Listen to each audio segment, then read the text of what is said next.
Transportation really is I think one of the most difficult issues that the whole region faces.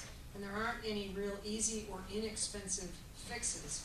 But I will say at a philosophical level, I am not fond of tolling roads all over the place, and yet I know that that has been part of the rationale for that is because that's one way to generate money to actually pay for more roads and pay to maintain the roads, because the state's running out of money and the federal government is not near as generous as it was with federal transportation dollars.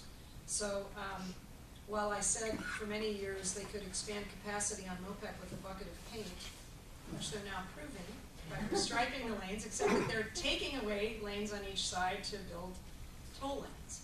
And part of that is because they need the revenue. I really don't like that model, and I will be as active as I can in seeking out other options.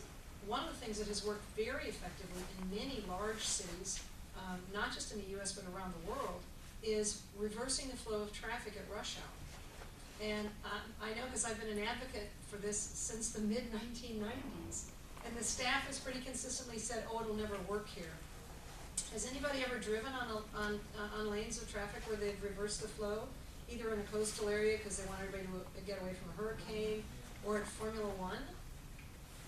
The sheriff's deputies told me they said it would never work, and now they're huge confidence because it's provided such an easy way for a massive amount of traffic to get into the Formula One site before an event and to get out afterwards. I went out on shift with them to watch it. I wanted to see how it worked. And they just moved cones on the roadway to shift the lanes. And then they had, police out there helping people understand that they could in fact drive in the other lanes because they were heading in that outward direction. So there are things that we can do that I think we've not been creative enough to pursue, and I will be a champion for those things. But I'm also going to ask that surrounding counties help foot the bill. One of my objections to paying for SH 45 down south is that it will largely be a benefit for commuters from Hayes County.